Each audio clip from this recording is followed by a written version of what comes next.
Ok. Tov, alors on commence. Comme d'habitude, avant de commencer, Baruch Hashem, quelque chose sur la paracha de la semaine. On ne perd pas encore une fois de vue.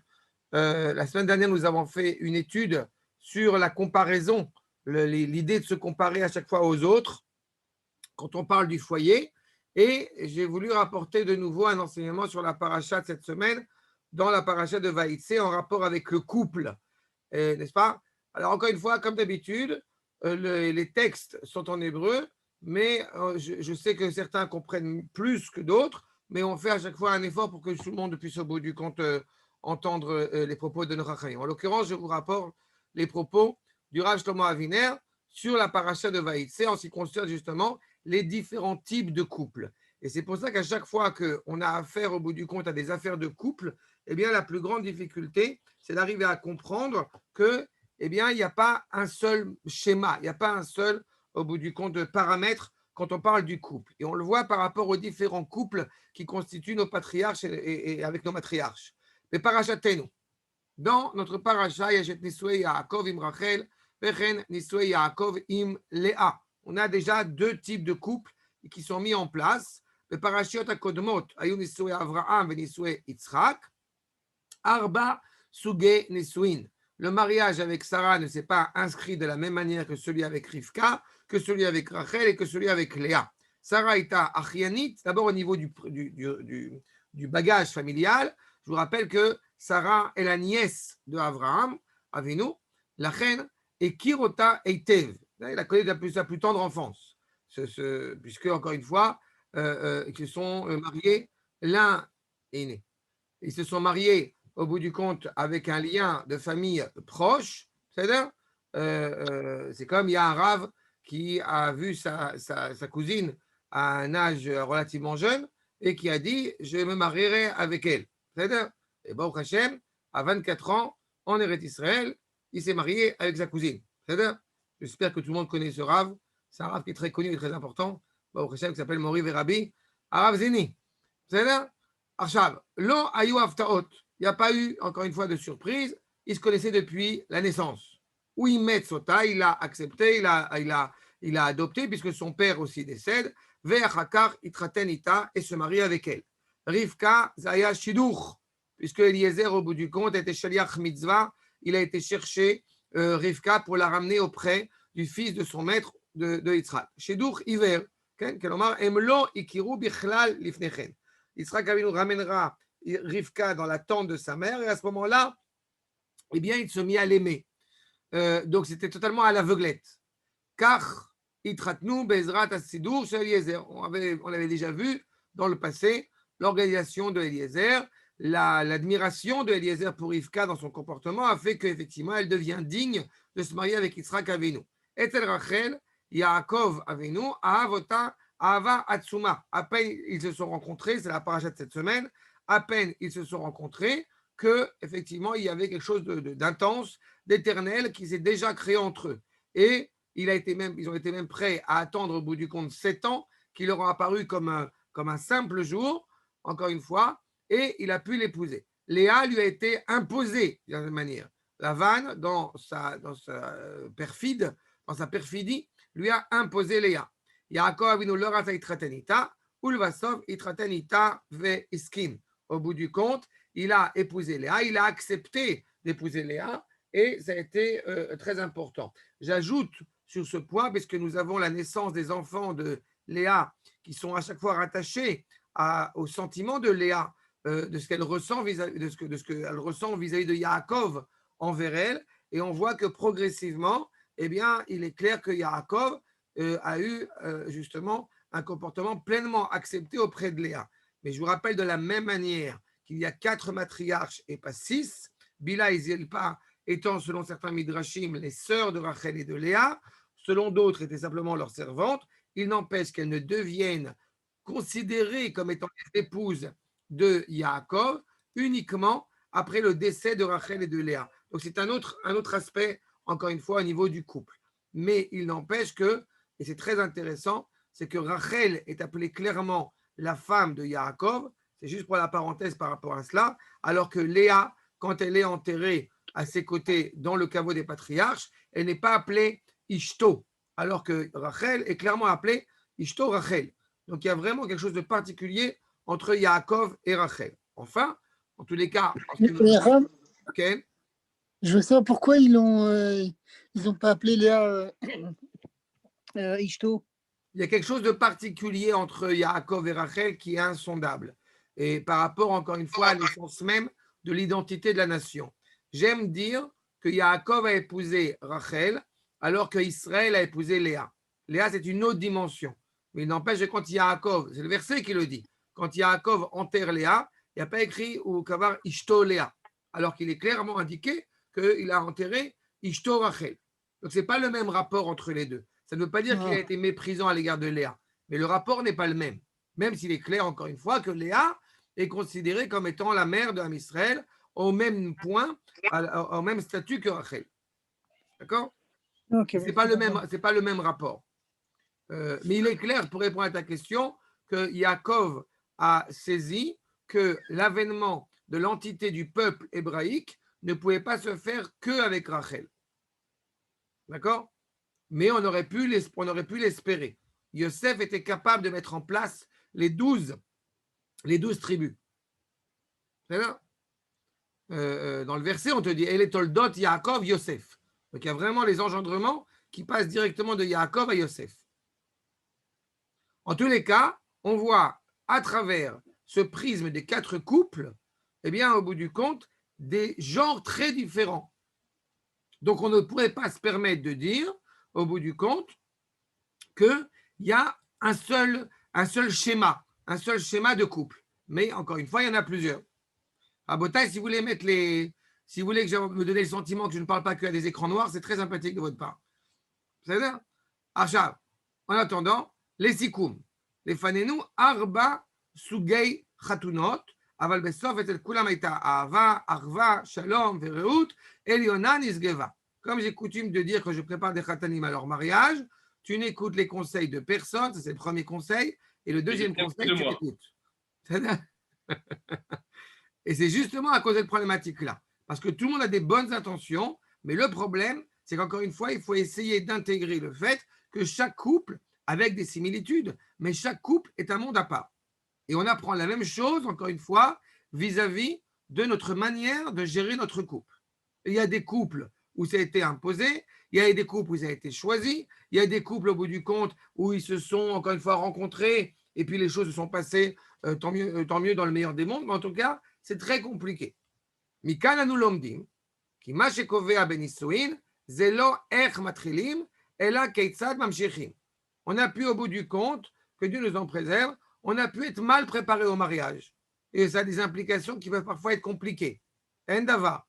Le fait est, c'est comment est-ce qu'on poursuit, comment est-ce qu'on continue, comment est-ce qu'on construit.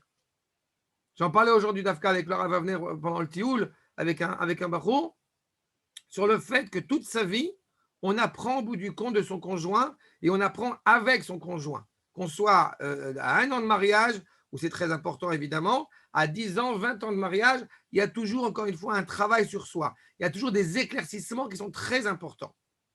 Donc ne croyons pas encore une fois qu'après, en l'occurrence, une dizaine d'années de mariage, c'est-à-dire, ça y est, on se connaît, on a compris.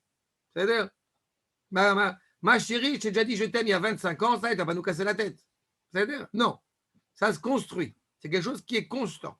Comment est-ce qu'on va investir encore une fois pour réussir cela? Et à partir du moment, encore une fois, où il y a un sentiment de fatigue, où il y a un sentiment justement où le couple eh bien, n'est pas fidèle à ses valeurs, alors évidemment commence un problème. Et c'est pour ça que ça ne veut pas dire qu'il faut se désespérer. Au contraire, il faut travailler. Kamouvan, Atrala Khashuva, Avalaïkar Zaemcher. Beaucoup de gens investissent énormément d'argent à juste titre. Bon, peut-être moins cette dernière année, parce que c'est un peu compliqué, mais beaucoup de gens investissent dans le type de fleurs qu'on va avoir sous la choupa, la couleur de la nappe, si elle va être marron taupe ou rose fuchsia ou jaune canari, mais au bout du compte, en 4 heures, c'est fini, c'est bouclé. Par contre, ce qui se passe après le mariage et pour les années à venir est évidemment fondamental. Machal lema davar domé, im ata ose tacharut ritza chez le Méhaméter. Nous dit le Rav, comme l'image, l'allégorie de celui qui, au bout du compte, fait une course. On court 100 mètres. Mais vadaï, il est clair que il suffit d'une seconde, encore une fois, pour perdre ou vaincre le tournoi qui est mis en place. Aval im, yesh marathon. Et on parle d'un marathon de 42 km. Gam ichur shel kama dakot, même si on est un peu en retard de quelques minutes, zelo mashekové, c'est pas ça qui va fixer. Achaim maroukim, le marathon il est long, la même optique. Aïkar zelo ech matrilim, et la keitzad mamshichim ou mashkiim. Le plus important, c'est comment, au bout du compte, vous continuez. Et je trouve que c'est assez émouvant même de commencer une nouvelle approche, justement, qui implique plus seulement votre vie en tant que couple, mais votre vie en tant que parent. Parce que justement, c'est là aussi où c'est la phase suivante. Ce qui ne veut pas dire que vous perdez aussi votre statut de couple, mais votre statut de couple peut être, surtout les premiers temps, ceux qui ont des jeunes, en sont conscients, et pendant quelques années, mais la vie de couple, elle est un petit peu en second plan pour mettre en place la vie de parents. Et cependant, ce que j'ai déjà évoqué dans le passé, il est fondamental que de ne pas perdre une seule seconde la vie de couple, même en tant que parent. Et ça, je vous rappelle ce que j'avais déjà évoqué dans le passé, sur le fait que quand vous avez en tant que couple des crises de rire et que les enfants ne comprennent pas, c'est très bien. Vos enfants ne sont pas au bout du compte, et ça va être le cœur de notre sujet aujourd'hui. Les enfants, au bout du compte, je ne dis pas que ce sont des invités, mais ce ne sont pas non plus eux qui sont les maîtres de la maison. C'est vous, en tant que parents, qui, au bout du compte, prenez des décisions qui vont être importantes par rapport aux valeurs que vous voulez transmettre. Et je dis vous, parce qu'encore une fois, et on parlera quand il y a des controverses dans le couple par rapport à l'éducation des enfants, par rapport au GAN qu'on veut choisir, par rapport à l'école qu'on veut choisir. Mais il est certain que comme premier paramètre, eh bien, il y a une cohésion du couple, il y a une discussion, encore une fois, qui fait qu'on appartient et on s'attache à des valeurs qu'on veut défendre. D'accord? Archa. Et donc, c'est très important, effectivement, d'avoir aussi cette crise de rire en tant que couple, d'avoir ces discussions en tant que couple, et quitte à ce qu'effectivement, eh bien, cela soit au détriment, ce n'est pas vraiment au détriment, mais que ce soit au bout du compte en mettant les enfants de côté pendant 3 minutes. Je vous promets qu'ils réussiront à survivre pendant 3 minutes. D'accord? Je parle avec ta mère maintenant, donc tu attendras patiemment. Oui, mais il faut qu'il aille se coucher, il faut qu'il mange, il faut qu'il dorme. Ça va. Si on arrivera à survivre à cette difficile épreuve. C'est-à-dire, surtout en ce moment où de toute façon, ils sont tous sur Zoom, donc de toute façon, c'est pas la fin du monde. C'est-à-dire, Tov. Maintenant, on commence notre étude. Ça va, c'est clair ce que je dis? Yofi.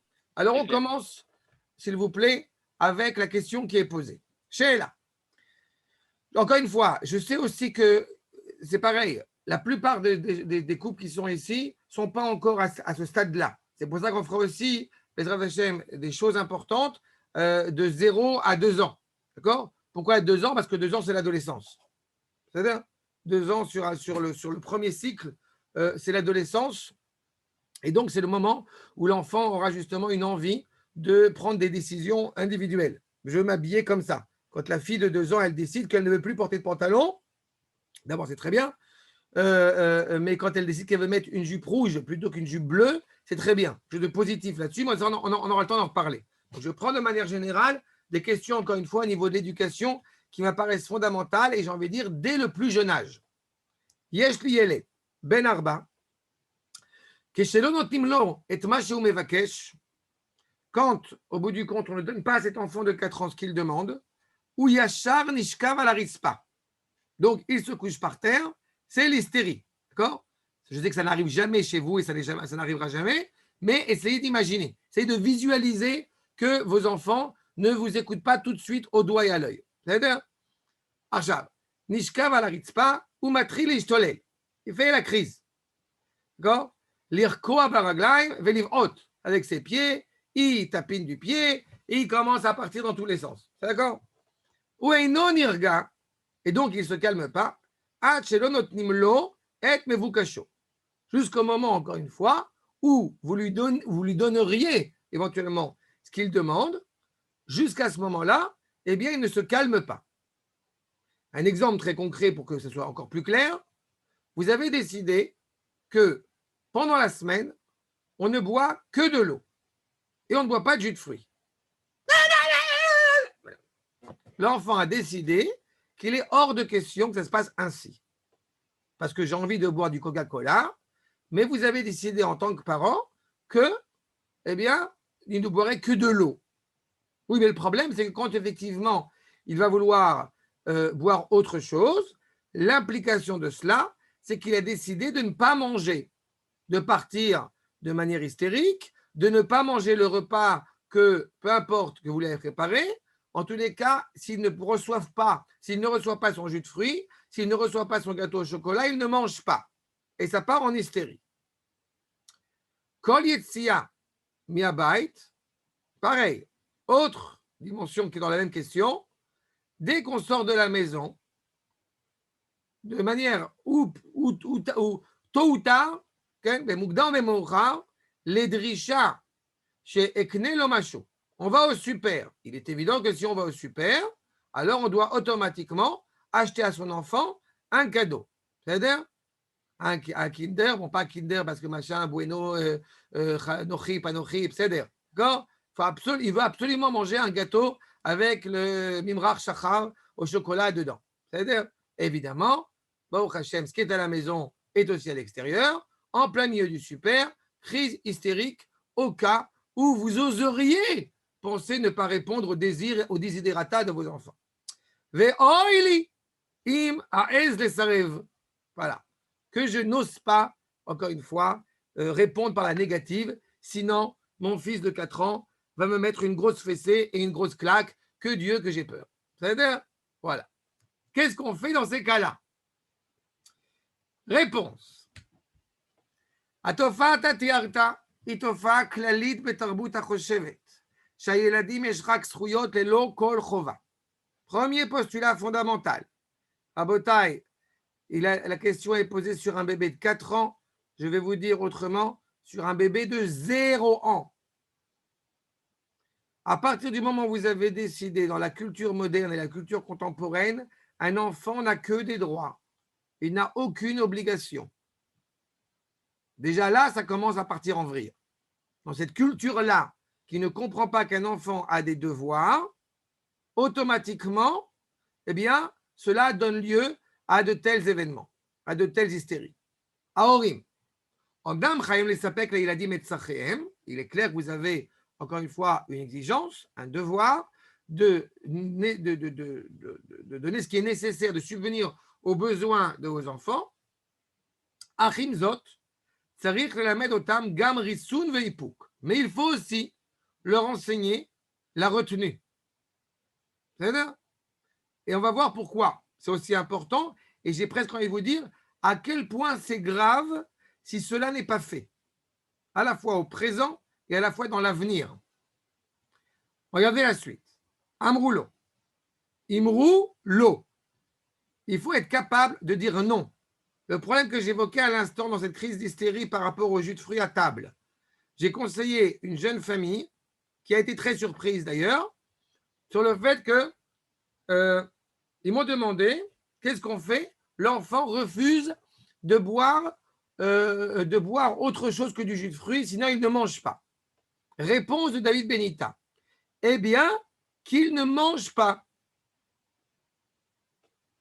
Parce que si vous, en tant que parent, vous avez décidé que non, alors ce sera non. Il faut aussi réfléchir à la bonne décision. Mais à partir du moment où, de manière cohérente, vous avez décidé que non, alors c'est non. Mais il ne va pas manger, qu'est-ce qu'on va faire? Essaye. Ça a duré 1 heure où les parents, au bout du compte, ont décidé que non, qu'ils ont mis le bébé, enfin le jeune enfant au lit. Eh bien, vous allez être très surpris. L'enfant a décidé de boire de l'eau. Et uniquement de l'eau. Et de manger le repas qu'on avait préparé parce que les parents en ont décidé ainsi. Mais si à partir du moment où l'enfant comprend que c'est ou non, c'est ou oui, ou non, non, non, non, non, oui, bon, ben, il a compris que la prochaine fois, ça sera même plus rapide que ça en a l'air. Et c'est vrai à 0 ans. Quand vous avez un enfant au bout du compte et qu'à un moment donné, vous avez décidé qu'il était important qu'il ait sa propre chambre. quitte à vous lever effectivement pendant la nuit parce qu'il est tout jeune et qu'il faut se lever, peu importe pourquoi.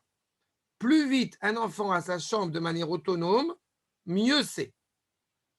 Dans la même optique, encore une fois, je parle d'un enfant évidemment en bonne santé, mais dans cette optique-là, que en général, plus vous tardez, plus l'enfant va être hystérique à sortir de ce cocon familial.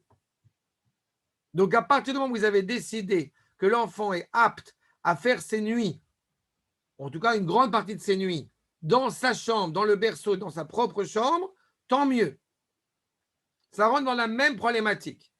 L'enfant à l'âge de moins de 1 an va vous dire non, non, non, non, non, je veux dormir uniquement avec papa et maman. J'en peux plus, il pleure. Pendant 2 jours, 3 jours. De manière générale, retenez cette idée pour les jeunes parents. Un bébé qui va pleurer, ça dépend à quel âge. Mais si effectivement c'est un pleur continu, il est possible qu'il y ait quelque chose qui le gêne profondément et c'est à voir et c'est à réfléchir. Mais si au bout du compte, dès que vous l'avez pris dans les bras, il arrête de pleurer, ça veut dire ce que ça veut dire. C'est-à-dire qu'on n'est pas au bout du compte dans un problème que Dieu nous en préserve, on est peut-être dans une volonté de se faire dorloter. Il a le droit. Mais il faut le faire, encore une fois, avec cette réflexion et cette capacité à dire non. פעמים רבות אנו טועים לחשוב שאהבה לילד מתבטאת בכך שניתן לו כל מה שירצה. On va penser encore une fois que l'amour pour un enfant, eh bien, l'amour pour un enfant, au bout du compte, c'est lui donner tout ce qu'il a envie, tout ce qu'il désire. Et encore une fois, c'est clairement une erreur. Pourquoi est-ce une erreur? Parce que justement, Enzenachon. Pourquoi? Parce que justement, aimer son enfant, c'est savoir lui donner, comme le titre de notre cours l'indiquait, lui donner des limites. Il faut savoir quelles limites on lui donne. Mais il faut justement lui donner des limites. Un enfant à qui on dit « fais ce que tu veux, mon fils », il est perdu. Un enfant à qui on donne des limites, automatiquement, cela s'inscrit dans un cadre et ça lui permet justement d'être serein avec ses limites. Les tim avamishamat, la sim gvulot. Il faut savoir la date, la guide de l'eau, de dire non. De la même manière qu'on dit que justement, celui qui est aimé par Akadosh Baruch Hu, eh bien, sera éprouvé, sera justement renforcé. D'où est-ce qu'on apprend cela? On apprend cela d'Akadosh Baruch Hu lui-même. Nous avons des mitzvot assez et des mitzvot lota assez. Ça veut dire qu'il y a des réalités que nous devons justement recevoir, agir avec foison, et d'autres où il nous est préconisé la retenue. Pourquoi est-ce qu'Akadosh Baruch Hu a créé des sangliers en plein Haïfa qu'on ne peut pas manger comme au Astérix et Obélix? Réponse, parce qu'Akadosh Baruch Hu a créé ces sangliers pour que tu n'en profites pas. D'accord? Non, ma fille, elle m'a dit qu'il y avait une copine à elle, la famille Boutzrak, pour les Haddad. Et ils ont un sanglier dans leur cour, dans l'immeuble où ils sont. Elle m'a dit aujourd'hui, ma fille, elle est copine avec la fille de Ishaï, chez Mishmon, un sanglier qui arrive. Mais en tous les cas, le fait est, c'est que on a créé des choses, encore une fois, pour qu'elles soient, et des choses pour qu'elles ne soient pas. Pour que tu en profites, et d'autres pour que tu n'en profites pas. Et c'est l'argil et taïeled, et l'argil yeled, migil tsaïr. Il faut habituer un enfant dès le plus jeune âge, l'écart chez en ou messi kloum, bigvot ishtoyelut. Et il faut clairement habituer un enfant à comprendre que on n'atteint rien par l'hystérie, par de perdre le sens. Lefer, kol ishtoyelut, goreret matzav, shebo yikabel pachot, mima shu rotze ve'ragil ekabel. Au contraire, cette hystérie va faire, au bout du compte, qu'il va recevoir moins que ce qu'il aurait pu recevoir s'il n'avait pas été hystérique. Comment on fait comprendre ça à un enfant?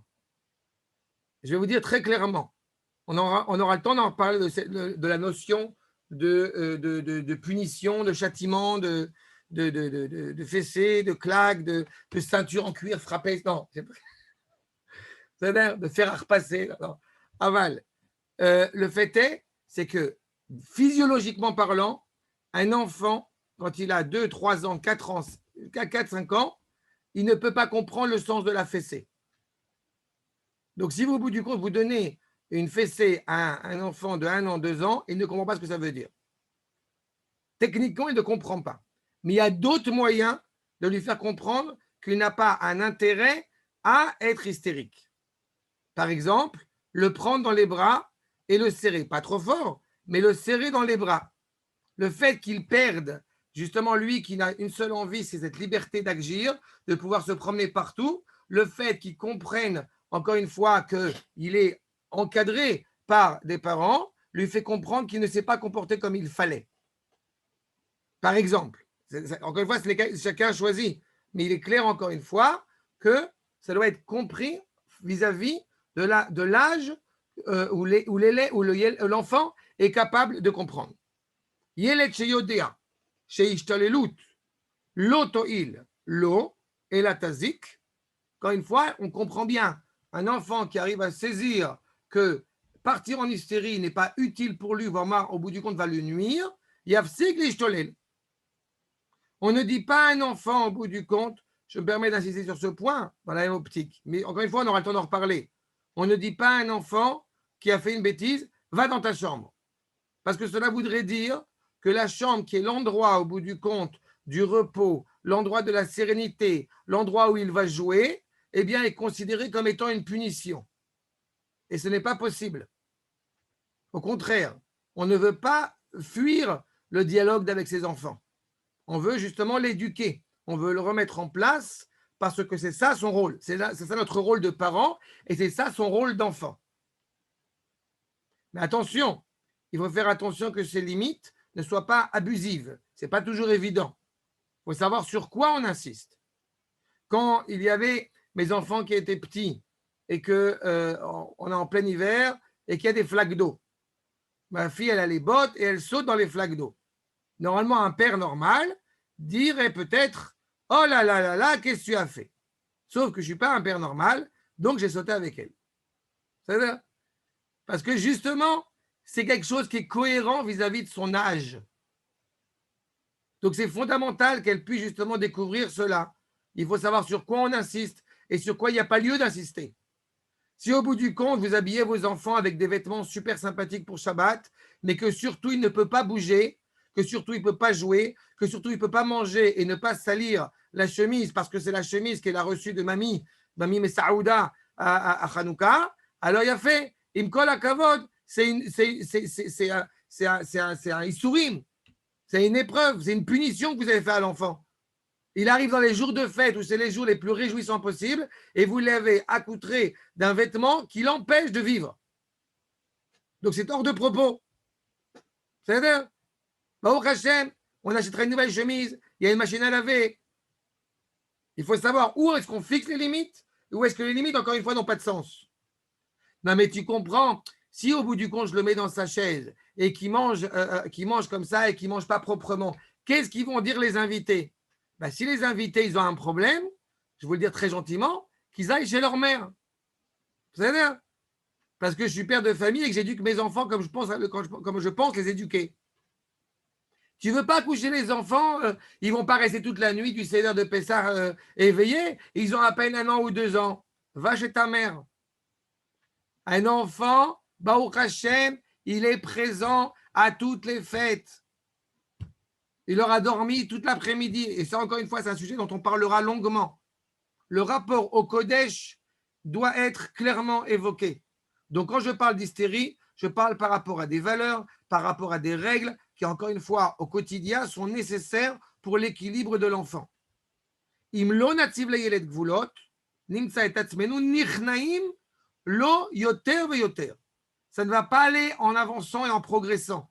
Si on n'a pas fixé ses limites dès le plus jeune âge chez l'enfant, au niveau de la parole, au niveau des gestes, au niveau du comportement, eh bien, malheureusement, ça ira de pire en pire.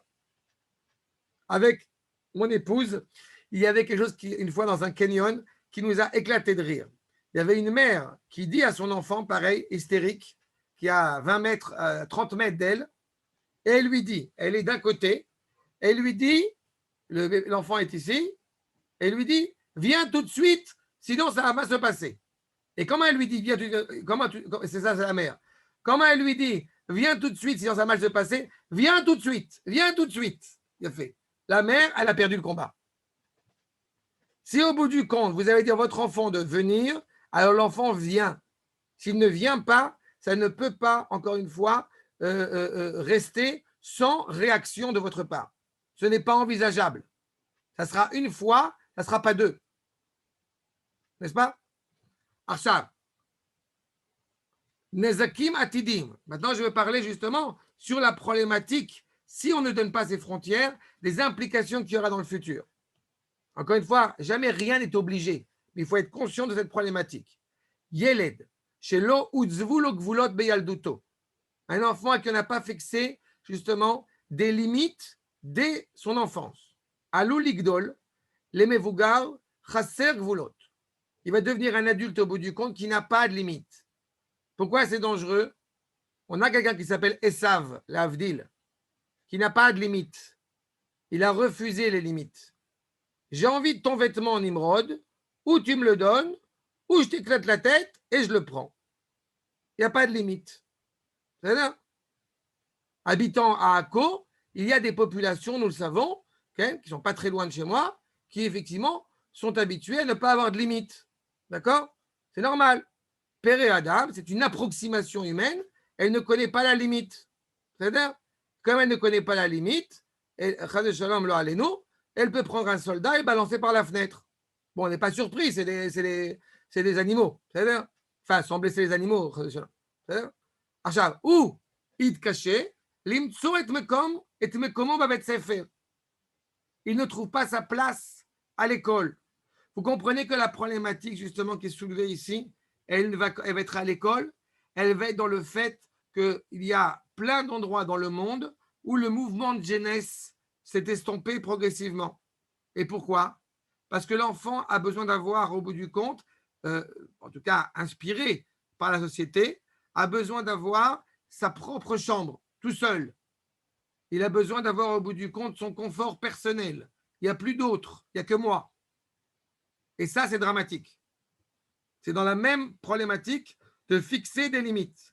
Alors que, quand justement, quand on a plusieurs enfants, au-delà des problèmes évidemment de pudeur qui sont évidents, j'ai 4 enfants, mon fils il a une chambre tout seul parce qu'on n'a pas d'autres fils, mais mes filles, toutes les 3 sont ensemble.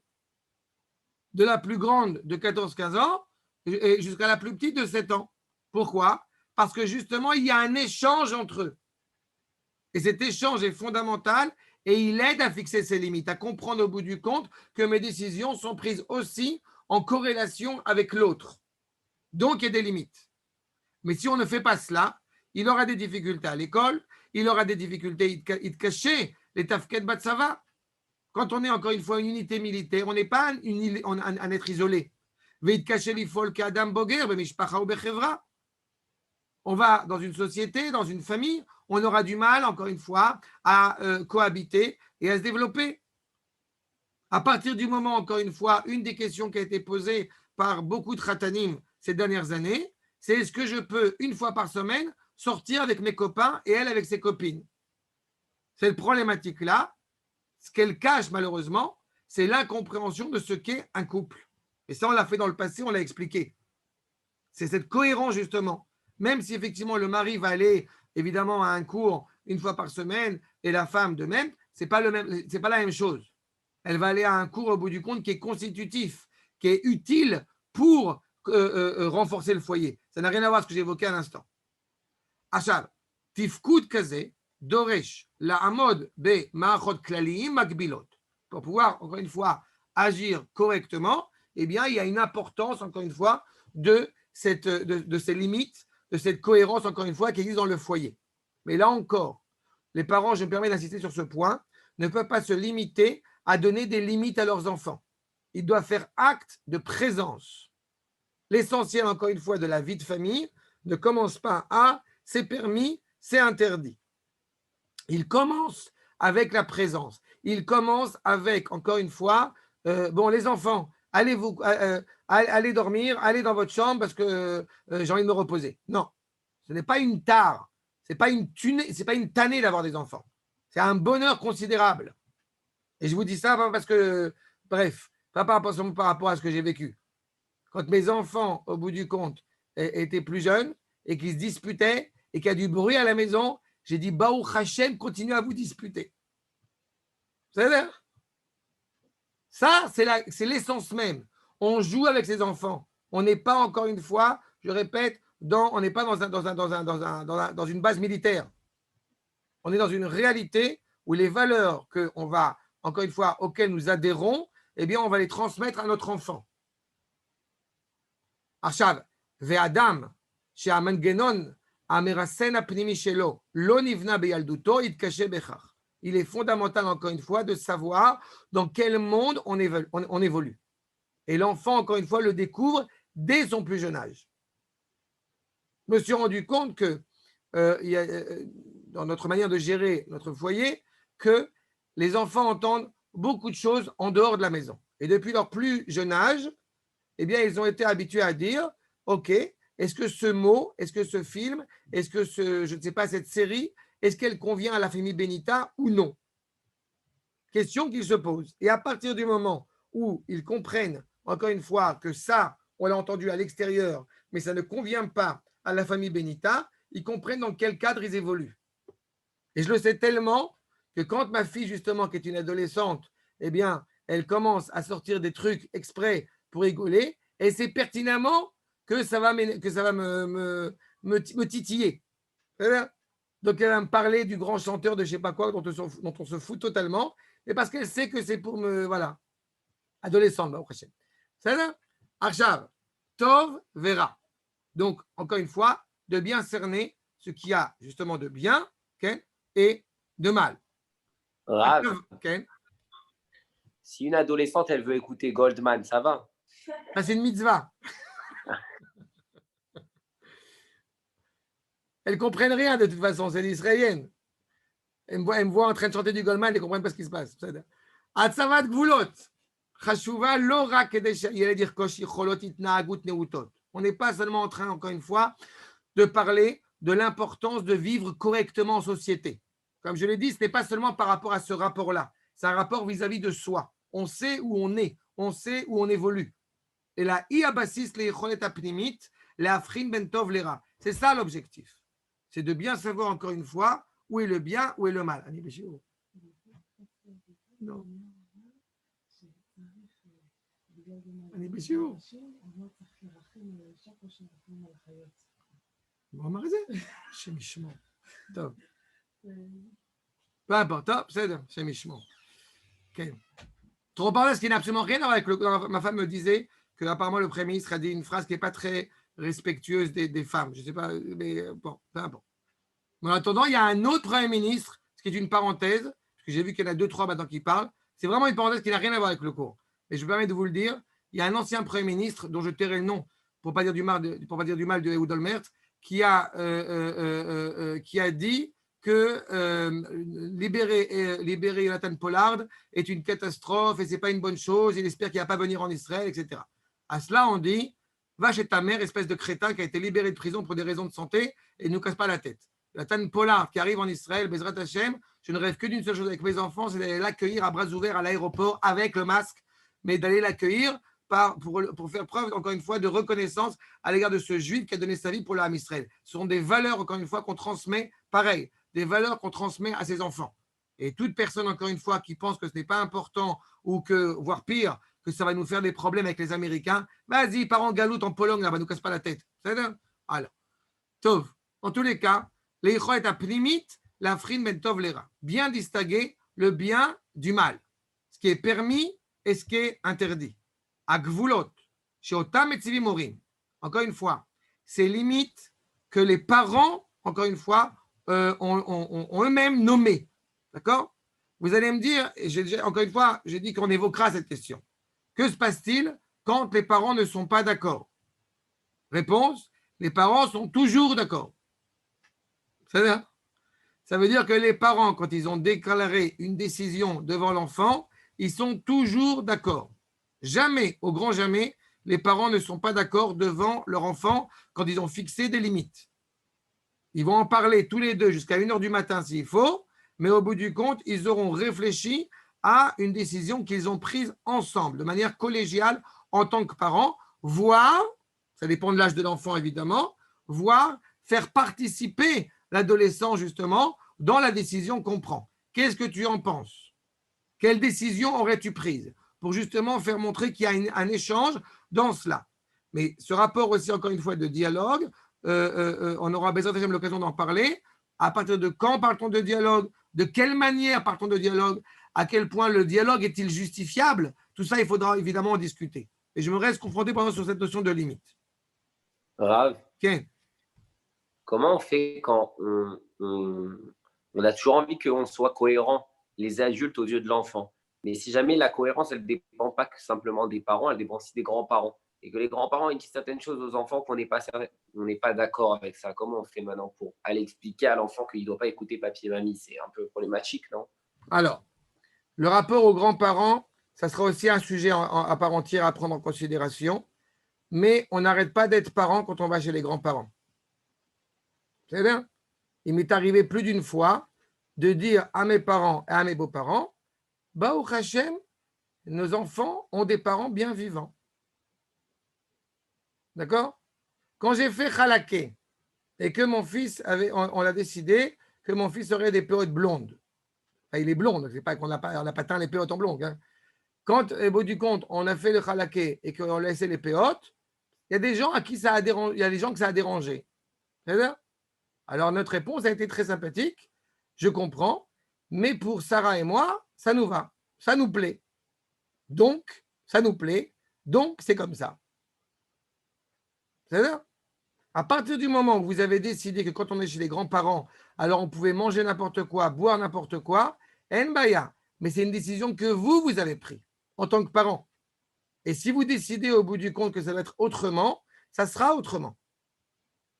Mais encore une fois, je te répète, c'est aussi, je suis content que ça soulève plein de questions comme ça, parce que c'est vraiment des sujets à part entière qu'il faudra traiter. D'accord? Arshad, en tous les cas, הגבולות שאותם מציעים הורים בפני ילדיהם הם היסוד ליראת שמיים. Et là, je vous dis clairement, pourquoi est-ce que quand tu as 2 ans, 3 ans, 4 ans, 5 ans, 6 ans, 10 ans, pourquoi est-ce que papa et maman, vous avez décidé comme ça? Réponse, parce que nous sommes tes parents et par conséquent, nous avons décidé que ça devait être comme ça et que c'était très bien pour toi. Après, vous pouvez expliquer. Mais si vous commencez à rentrer dans un débat philosophique avec vos enfants, 1, vous n'avez pas fini. 2, vous ne construisez pas la Hirat Shamayim. Ça implique que vous, en tant que parent, vous avez une cohérence et que, encore une fois, vis-à-vis des enfants, eh bien, vous avez une ligne de conduite. C'est ça? Si au bout du compte, c'est un jour oui, un jour non, encore une fois, l'enfant ne sait pas où il va. Et si au bout du compte, vous commencez à donner des raisons rationnelles à n'importe quoi que vous allez, encore une fois, prendre comme décision, automatiquement, tout est discutable. Achav. Donc, Rav, Bravo. nous aussi, on a une fille de l'âge de votre fille qui sont dans la même école. Et ouais, on a pris la décision aussi, il y a dernièrement, de lui supprimer son téléphone parce qu'elle n'était pas très sérieuse. Elle n'était pas, on va dire, elle n'était pas bien à la maison, elle a fait des bêtises. Et donc voilà, la décision a été prise, mais on va dire, elle n'a pas accepté. Et moi, j'ai fait comme ce que vous avez dit de ne pas faire. Je lui ai dit, allez, tu vas dans ta chambre. Donc, C'est-à-dire, on apprend encore. Tout ce que je te dis, je l'ai appris, quoi. C'est pas, on fait tous des erreurs, ça va, t'inquiète pas. C'est pas. J'aurais pas supprimé le téléphone, d'ailleurs, regarde. Je sais que c'est compliqué, mais j'aurais pas supprimé le téléphone. Ah. Il y a un âge, je te dis ça malheureusement, encore une fois, moi je suis avec vous. C'est-à-dire que ça dépendait que de moi, il n'y aurait pas de téléphone. Mais le problème, c'est qu'encore une fois, à la Ulpena, je ne dis pas, parce que mon fils, il est à la Khalat Israël, ils ont droit qu'à un téléphone Nokia. Le téléphone à touche, machin, le plus tordu qui existe. C'est très bien, très content. Mais les filles, à la Ulpena, elles ont un téléphone. Et bon, alors tu prends évidemment tous les filtres qui sont nécessaires et tout ça, mais à côté de ça, c'est quelque chose de social. Le WhatsApp, le machin, les profs qui envoient des messages par le WhatsApp. Ça veut dire que quand tu supprimes le téléphone, tu ne supprimes pas seulement le téléphone. Tu supprimes au bout du compte toute la vitalité, la dynamique en tant qu'adolescent. Donc, ce n'est pas évident. Par contre, il y a d'autres alternatives. Par exemple, tu peux décider que tu utiliseras ton téléphone que deux fois par semaine ou 3 fois par semaine. Ou tu décides que son téléphone, eh bien, il doit pas être avec elle dans sa chambre. Il va être dans la cuisine ou il va être, encore une fois, rechargé ailleurs pour pas qu'elle s'endorme avec son téléphone. Tu essaies de limiter, là, encore une fois, de cadrer le téléphone. Ah, d'accord. Ok. Et le supprimer à 14, 15 ans, 16 ans, quand elles sont à la Ulpena, où c'est l'essentiel, encore une fois, de ce qu'il y a comme échange entre elles, ça peut être très compliqué. Ah, ok. Très bien, c'est bon à savoir. Ah, ça. Encore une fois, ça n'engage que moi. Hein. Je te dis comment je le perçois et comme j'ai encore une fois une fille adolescente, donc je le vois. C'est important. C'est bon d'avoir des avis d'autres avis. Mais c'est clair qu'encore une fois, le côté envoyé dans la chambre, je suis comme ça assez dur là-dessus. Parce que la chambre, c'est vraiment un endroit, encore une fois, de la manière, quand vous êtes dans votre chambre, c'est un endroit où, au bout du compte, vous retrouvez, quoi. Donc la chambre, c'est pas censé au bout du compte être c'est pas le cachot, la chambre. Ouais, mais le problème, c'est que quand on a un 80 mètres carrés, on sait pas où la mettre. Après, quand on dit va où Assis-toi ici sur le fauteuil et réfléchis à ton comportement. Parce que le seul objectif qu'on a envie, c'est d'avoir une discussion avec elle après, une fois qu'elle a réfléchi à cette problématique. Ok. C'est ça l'objectif. L'objectif, au bout du compte, c'est pas de débarrasser, mais l'objectif, c'est pas de se débarrasser de sa fille. L'objectif, c'est au bout du compte d'essayer de la ramener, encore une fois, vers un chemin qui vous apparaît beaucoup plus cohérent. D'accord? Et je ne dis pas que j'y arrive à chaque fois, crois-moi, je n'aurai pas cette prétention. Mais je dis simplement que de manière générale, et quand on parlera de la punition, il faut bien réfléchir à quel type de punition on donne et aux implications qu'elles ont. D'accord? C'est vrai. Achab, Chazal Mesaprin, Al Yosef Shehamad Lachto, Iné, Yosef qui s'apprêtait à fauter, et il a vu, c'est la paracha dans 15 jours, Vera Dmut Diukedu Shel Aviv. Et il a vu au bout du compte le visage de son père. Vedmutzu, Shera Hi, Shera Lo Lamod Ben Isayon. C'est grâce à avoir vu le visage de son père, comme ça en reflet, qui lui a permis au bout du compte de tenir l'épreuve. Dmut Diukano Shel Av, Iayicholet Apnimit. De quoi, ici, à quoi faisons ici référence? Au bout du compte, à cette capacité intérieure qu'a développé Yaakov chez ses enfants, chez Peter, Yaakov, Bevanav. La mode Beyatzram, de se tenir au bout du compte face à ces tentations, Velo la avor et gvul la moussar, et ne pas dépasser justement la limite de ce que la morale, encore une fois, demande, exige. Et c'est ça l'essentiel. Il faut être conscient, encore une fois, qu'on soit un jeune couple plus âgé, il faut être conscient que les parents et les beaux-parents, hélas, je dis hélas parce que ce n'est pas toujours une bonne chose, mais c'est un fait, sont pour l'éternité un référent. Sont un référent en tant que couple et sont un référent en tant que parents. Et même si on décide au bout du compte de choisir un autre chemin, il n'empêche que de prime abord, c'est toujours en réaction vis-à-vis de ce que ses parents auraient fait en tant que parents ou de ce que ses parents auraient fait en tant que couple du mari vis-à-vis de sa femme. Et c'est pour cela qu'il y a un devoir fondamental en tant que parent d'avoir, je reprends la remarque de Eitan tout à l'heure, d'abord et avant tout, d'avoir une cohérence en tant que parent. Si au bout du compte, et quand vous vous rappelez, quand on a évoqué ça dans la problématique du couple, si en tant que parent, au bout du compte, dès qu'on parle de Torah, eh bien, il n'y a pas justement d'amour de cette Torah, alors il y a un problème. Je me permets d'insister que quand il y a une cuillère, quand il y a un verre qui tombe par terre, eh bien, on ne se mettra pas en colère, même si c'est le verre de l'arrière-grand-mère qui a ramené d'Égypte. Par contre, quand il y a une macérette qui tombe par terre, eh bien, au bout du compte, on sera plus embêté. Parce que si on ne fait pas cela, qu'est-ce qu'a compris l'enfant? C'est que la Gemara elle a moins de valeur que le verre en cristal. C'est ça que ça veut dire. Donc, il faut savoir, encore une fois, ce que les limites qu'on va se fixer, encore une fois, quelles sont les implications sur l'enfant. Et surtout que l'enfant, plus il est jeune, plus c'est une éponge. D'accord? Et donc, encore une fois, il perçoit ce qui est important pour les parents. Maintenant, quand on va devoir expliquer cela aussi avec ses enfants, c'est pour ça que je retourne à ce qu'a dit tout à l'heure Nissim, l'objectif, c'est d'essayer justement de lui expliquer, si elle ne le comprend pas, pourquoi il y a un comportement qui n'est pas cohérent. Là, j'avoue que j'ai une faiblesse, c'est que tout ce que je vous dis, je parle en tant que père. Et vis-à-vis d'une fille, je sais qu'il y a des jeunes parents qui ont une fille. Bon, quand elle est jeune, ça va. Mais quand elle commence à grandir un peu plus, ce n'est pas toujours évident. C'est-à-dire que parfois, il y a des choses qu'on va savoir expliquer à un garçon, parce que c'est très concret, comme je le fais à la yeshiva. Il y a une question, il y a un problème, viens, on s'assoit, on étudie la question, et voilà. Avec une fille, ça ne se passe pas forcément de la même manière. Donc, encore une fois, c'est plus compliqué. Mais il n'empêche qu'elle ne va pas forcément comprendre de prime abord. De la même manière qu'on nous rappelle que les Nevi'im, eh bien, s'ils avaient l'habitude de dire une fois la chose et tout le monde comprenait, au fur et à mesure, les Tanaïm, dans le traité de Havot, quand ils disent Aya Omer, c'est qu'ils revenaient plusieurs fois sur le même propos parce que ce n'était pas encore compris. Alors, si aux yeux des Tanaïm, c'était inscrit comme ça, d'autant plus pour nous en tant que parents. C'est un des sens de Aya Omer. En tous les cas, donc c'est pour ça qu'il faut savoir expliquer et réexpliquer avec amour. Asbir mitoch ahava. Kamouvan, shetzarich la'atziv gvulot mitoch ahava. On fixe ses frontières pour une seule raison. Parce qu'on aime son enfant et qu'on veut justement lui permettre de se développer avec un bon équilibre. On ne fixe pas ses frontières pour avoir la paix. Ceux qui veulent avoir la paix, c'est la paix romaine, eh bien, ils n'avaient qu'à pas faire d'enfants. Quand on a des enfants, on ne fait pas des enfants pour avoir la paix. On a des enfants parce que justement, on a de l'amour à donner et qu'on veut justement transmettre ces valeurs et ce message. Assour, sha'anachnu veyeldenu. Je vois que c'était pas mal. Slicha. Je vais lire, j'ai le livre de toute façon.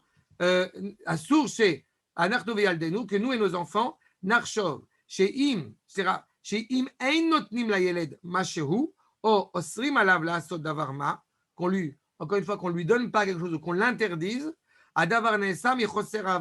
que cela soit fait par manque d'amour.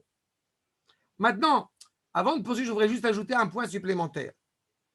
Quand vous avez pris une décision et que vous avez dit non, et que vous avez envie malgré tout de faire preuve de miséricorde avec votre enfant, eh bien, ce n'est pas au bout du compte, comme je l'ai évoqué au tout début, non, non, non, oui. Ça va être, on va parler avec l'enfant, avec ta mère, nous avons décidé que, en fin de compte, eh bien, par miséricorde, on va changer notre décision. Mais ça doit être vécu comme ça. Pas justement comme un geste, encore une fois, de nonchalance et de ras-le-bol, parce qu'on n'a pas la force de pouvoir affronter le problème. Donc, quand on a pris une décision, on a le droit de la changer. Pas tout le temps, mais on a le droit de la changer. Mais après avoir réfléchi encore une fois aux besoins et à la nécessité de changer cette décision. Ce n'est pas qu'on a peur d'apparaître faible aux yeux des enfants. C'est surtout parce qu'encore une fois, on veut être cohérent par rapport aux valeurs qu'on transmet. Je me permets, excusez-moi la famille Haddad, sur le téléphone. Ça ne serait pas, encore une fois, une faiblesse d'avoir discuté avec ta mère, d'avoir discuté avec ton père. On a pensé qu'en fin de compte, eh bien, ça serait peut-être mieux que ce soit autrement. Mais ça veut dire qu'au bout du compte, votre fille, elle ne voit pas au bout du compte une indifférence devant eux. Elle ne voit pas au bout du compte une sorte de une pirouette. Elle voit au bout du compte une vraie réflexion. Encore une fois, vous faites ce que vous voulez, c'est pas Shalom Ken. En gros, elle ne voit pas qu'on laisse tomber, mais qu'on lui explique qu'on lui laisse le téléphone, mais qu'il y a des limites par rapport à... Exactement. Mais encore une fois, je répète, la décision, c'est vous qui la prenez. C'est pas, je vous permets de dire ça. C'est cette dimension-là qui est importante. Parce que justement, ces limites sont fixées avec amour. Qu'il n'y ait pas le sentiment au bout du compte qu'il y a un manque d'amour. Achab. Et je me permets pour dire pour les jeunes couples, ça commence à 0 ans, que ce soit bien clair. Quand on prend l'enfant dans les bras, qu'on le serre dans les bras parce qu'il a fait une bêtise, et qu'on lui dit « tu t'es pas bien comporté », tu sais que tu t'es pas bien comporté. Et on ne fait pas des phrases de mongol. « Aïe, apaka pou. » Non, tu t'es mal comporté. On parle, c'est un être humain. D'accord ? C'est pas un robot, c'est pas un animal, c'est pas un goy. D'accord ? Enfin, bon. Kshebetzivim, gvul, en ledaber al kach beton koes. On a fixé la limite de manière cohérente. Pas justement quand on est en colère. Pas quand justement les mots ont dépassé ma pensée. C'est un problème. On est bon, on essaye de s'efforcer, même si on est des bons sfaradim, on essaie de s'efforcer de parler de manière cohérente. Et là, Beton Margia ou Masbir. Et d'autant plus quand on arrive à préadolescence, adolescence. Lo akol yeled yechol lavi. Il est clair qu'encore une fois, un enfant ne peut pas forcément tout comprendre. Mais on n'est pas en train, au bout du compte, de se justifier. Mais on est intéressé à ce qu'ils comprennent la cohérence. Quand on parle de pudeur avec des jeunes filles, on leur explique les choses. Pourquoi c'est important. Tout cela, encore une fois, doit se traiter par le dialogue. J'ai passé beaucoup de temps avec vous pour les jeunes couples sur l'importance du dialogue dans un couple. Il faut aussi penser à l'importance du dialogue avec ses enfants. On explique à ses enfants, on parle avec ses enfants. Tout ce que c'est la main, j'ai envie de dire, qui est reliée à la parole. Vous êtes en train de faire quelque chose. Au plus jeune âge, quand quelqu'un m'a demandé à quel âge on commence à parler de la paracha de la semaine à ses enfants, j'ai dit à 0 ans. À partir de quand le bébé commence à goûter du kidouche? À 0 ans. Enfin, à une semaine, quand il revient à la maison. Avec le petit doigt, on met du jus de raisin dans la bouche. Et la bourra? La bourra, j'aurais peut-être pas essayé. J'ai pas essayé. Mais le jus de raisin, ok. Grave. Okay. Si on n'a pas de réponse, si un enfant nous pose une question, on n'a pas de réponse à lui donner. Mon chéri, c'est une très bonne question. Je vais demander au Rav et je te donnerai si c'est une question évidemment qui relève là. Viens, on va demander au Rav et je tâcherai de te répondre.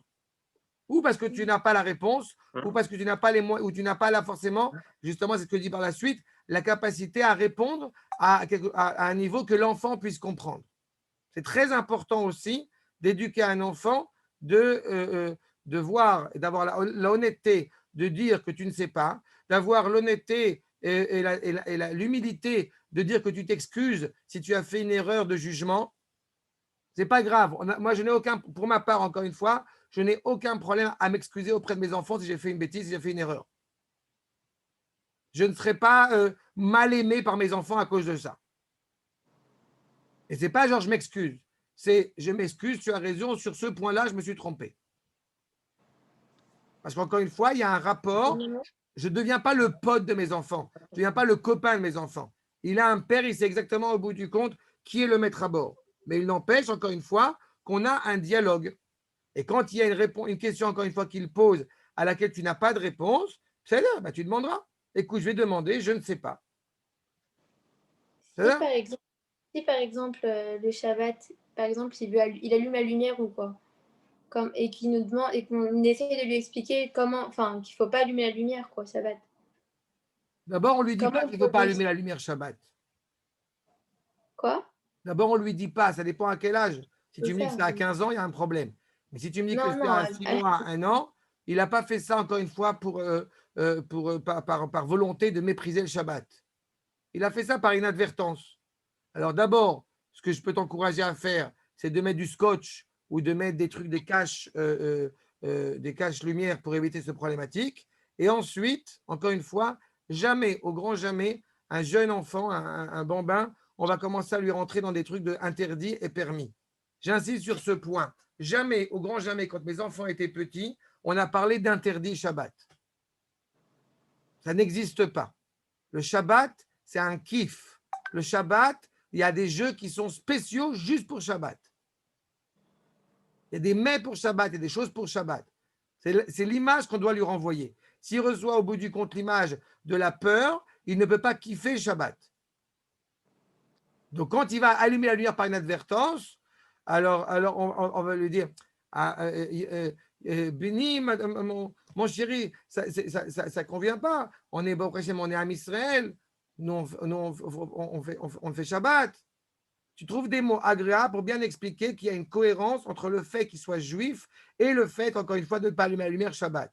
Mais encore une fois, quand il y a des choses qui sont réglables d'un point de vue technique, comme je te dis, le cache, je ne sais pas comment on appelle ça, c'est pour le kissouille, tu mets sur la lampe, comme ça évite qu'il puisse avoir envie d'allumer la lumière. D'accord? Merci. Achal. Mais encore une fois, béton margia ou masbir. En général, je n'ai pas le terme en français, mais quand avec mes enfants, il y avait un truc qui aurait pu être fait, ça n'a pas été le cas, mais ça aurait pu être fait. Alors on va dire, Hamoud, Zelo matim lecha.